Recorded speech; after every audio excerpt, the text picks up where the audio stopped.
Assalamualaikum warahmatullahi wabarakatuh. Apa kabar anak-anakku sekalian? Mudah-mudahan kalian semua dalam keadaan sehat walafiat dan dalam lindungan Allah Subhanahu wa Ta'ala.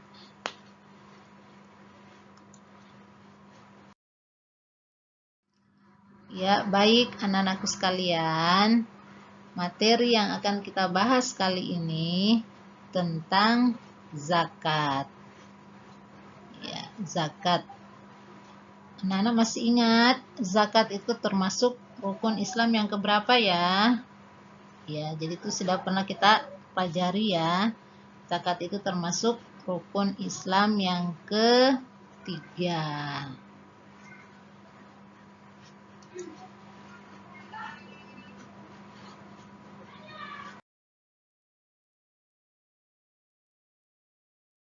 Nah, sekarang kita akan membahas tentang pengertian zakat. Ya, jadi zakat ini berasal dari bahasa Arab yakni zaka yang artinya bersih, suci, subur, dan berkembang. Sedangkan zakat menurut istilah adalah mengeluarkan sebagian dari harta tertentu yang telah mencapai nisab. Nah, sekarang macam-macam zakat. Secara garis besar, zakat terdiri dari dua jenis, yaitu zakat fitrah dan zakat mal.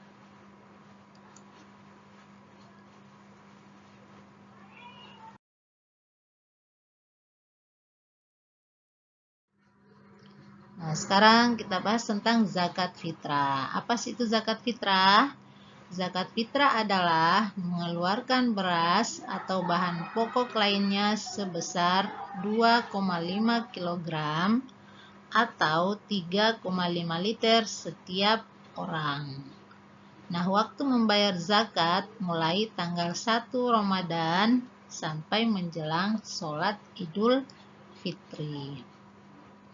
Nah, tujuan zakat fitrah itu sendiri apa? Yang pertama, untuk menolong orang yang tidak mampu. Terus yang kedua, membersihkan diri dari berbagai kekurangan dan hal sia-sia yang terjadi saat berpuasa.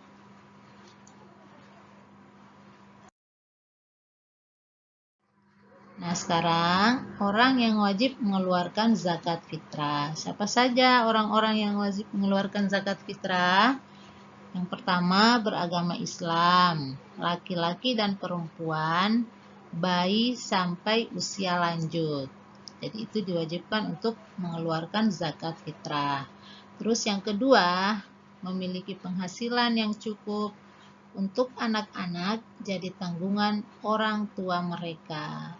Ya, jadi yang wajib mengeluarkan zakat itu orang yang mempunyai penghasilan yang cukup. Bagi anak-anak karena belum punya penghasilan, maka menjadi tanggungan orang tua mereka.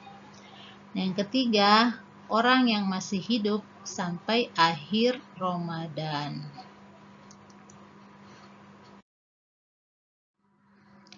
Nah, sekarang kita bahas tentang zakat mal atau disebut juga zakat harta.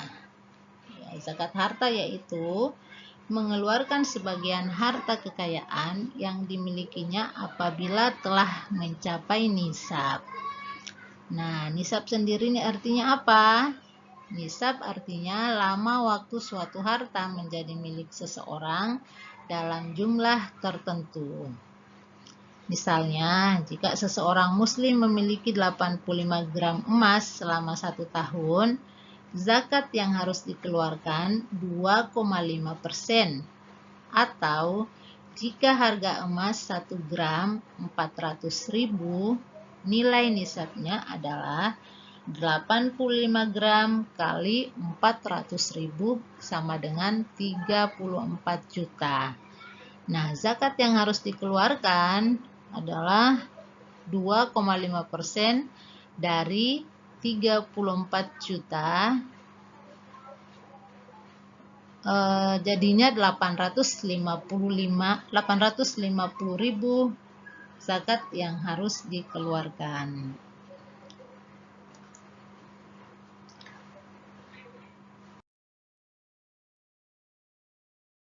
Nah, sekarang syarat wajib zakat mal. Pertama, pemilik harta orang Islam. Kedua, pemilik harta telah balik dan berakal. Yang ketiga, harta tersebut termasuk jenis harta yang dizakati. Harta tersebut mencapai 1 tahun. Dan yang kelima, harta tersebut milik sendiri.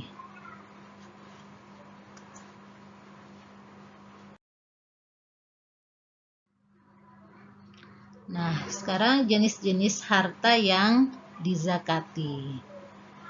Pertama, perhiasan emas dan perak yang disimpan.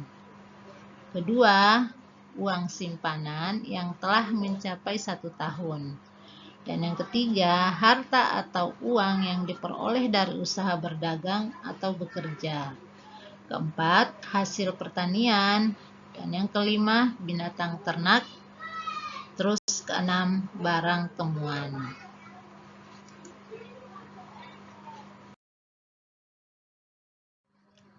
Nah, orang yang berhak menerima zakat.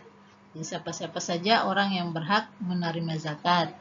Nah, itu dijelaskan dalam Al-Quran surah At-Taubah ayat 60 yang berbunyi, Bismillahirrohmanirrohim, Innamas shadaqatu lil fuqara'i wal masakin wal 'amilina 'alaiha wal mu'allafati qulubuhum wa fir riqabi wal gharimina wa fi sabilillahi wa ibnis sabil faridotam minallah wallahu alimun hakim.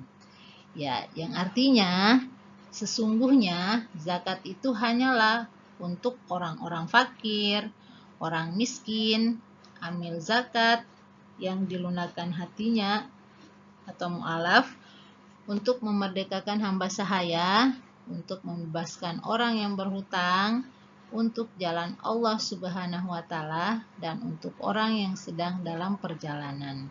Sebagai kewajiban dari Allah Subhanahu wa Ta'ala, Allah Subhanahu wa Ta'ala Maha mengetahui, Maha bijaksana. Ya, jadi dari penjelasan surah At-Taubah ayat 60 ini sudah jelas orang yang berhak menerima zakat itu terdiri dari 8 golongan. Yang pertama, orang fakir. Yang kedua, orang miskin. Yang ketiga, amil. Keempat, mu'alaf. Kelima, orang yang berutang. Keenam, fisabilillah. Ketujuh, hamba sahaya. Dan kedelapan, ibnu sabil. Nah, sekarang hikmah berzakat. Apa sih hikmah berzakat itu? Nah, pertama, membersihkan harta dan jiwa pembayar zakat dari sifat kikir dan tamak. Yang kedua, membantu orang yang kesusahan. Ketiga, mendorong manusia untuk berjiwa sosial dan peduli kepada sesama. Yang keempat, mendorong manusia untuk bersikap jujur dan bertanggung jawab atas harta yang dimilikinya.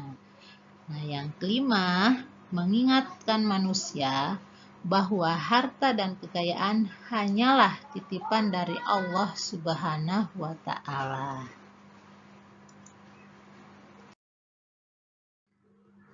Sekian, terima kasih. Itulah materi zakat yang Ibu Guru paparkan.